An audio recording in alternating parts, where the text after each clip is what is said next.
लेकिन रावण को ही दशानन क्यों कहा, 10 सिर वाला क्यों कहा? भगवान राम को कहा गया कि वो 12 कला के अवतार हैं।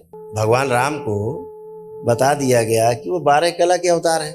तो ये 12 कला क्या है? कृष्ण को कहा गया कि 16 कला के अवतार हैं कृष्ण, तो 16 कला का अवतार क्यों बोल दिया गया? तो राम अनाहत चक्र पर हमेशा विराजते थे, 12 दल का कमल है, तो बोले 12 कला के अवतार। 12 कलाएं सिद्ध थी उनको, 12 कलाओं में सिद्ध थे, तो 12 दल का कमल अनाहत चक्र उनको पूरा सिद्ध था, तो वो 12 दल के सिद्ध होने के कारण 12 कला के अवतार बताए गए। भगवान कृष्ण विशुद्धि चक्र, विशुद्धि चक्र में 16 दल का कमल है, तो ये विशुद्धि चक्र उनका सिद्ध था भगवान श्री कृष्ण का 16 दल का। इस आधार पर वो 16 कला के अवतार कहलाए। अब ये सिद्ध क्या है?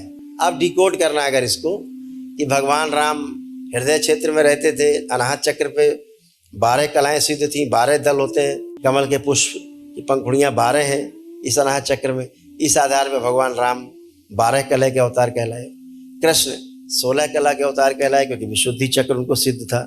रावण 10 कला का अवतार था, 10 कला सिद्ध थी उसको, इसलिए दशानन कहलाया, क्योंकि 10 दल का जो कमल है विशुद्धि चक्र है। अब आप इसका डिकोड करेंगे तो डिकोड में आपको पता चलेगा कि सिद्ध क्या है, सिद्ध होना क्या है। तो सिद्ध होना यह है कि ये 12 कलाएं, 10 कलाएं, 16 कलाएं रावण की हो, राम की हो, चाहे श्री कृष्ण। सिद्ध का मतलब था अभी आप खुली आंख से, हम सब बैठे हैं, आप सब बैठे हैं, अभी अब साहब सभी खुली आंखों से अपने मूलाधार पर अवस्थित हैं। आंखें खुली हैं, ध्यान नहीं कर रहे, आप मूलाधार पर हैं। ये कक्षा 1 का विद्यार्थी बता देगा आप मूलाधार पर हैं।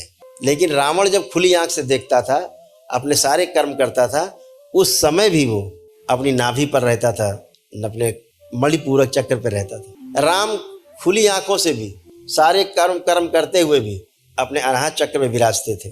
श्री कृष्ण 16 कला विशुद्धि चक्र पर रहते थे, खुली आंखों से सारे काम करते हुए, दान करते हुए, चाहे युद्ध करते हुए भी, सोते हुए भी, जागते हुए भी, यहाँ रहते ही थे। इसके ऊपर की यात्रा करते थे। रावण आंख खोलता था तो नाभि पे स्थिर हो जाता था, आंख बंद करता था तो ऊपर की ओर गति करता था। राम अनाहत चक्र पे निवास करते थे, इसीलिए भाव का, उनमें भाव की प्रमुखता रही है। राम के कैरेक्टर में भाव की प्रमुखता सबसे ज्यादा है, क्योंकि हृदय क्षेत्र, मैंने एक दिन आप लोगों को ध्यान कराया था भाव का, आप लोग कितने भाव विह्वल थे। तो इसलिए सिद्ध का मतलब है कि अभी आप मूलाधार पर हैं, आंख खुली पर, ध्यान करने बैठेंगे तो ऊपर की गति करेंगे। लेकिन रावण की स्टार्टिंग नाभि से होती थी, और इस दरबार ने भी आप सबकी स्टार्टिंग ही नाभि से रखी है। आप जब ध्यान करने बैठते हैं तो आप यहीं से शुरू करते हैं।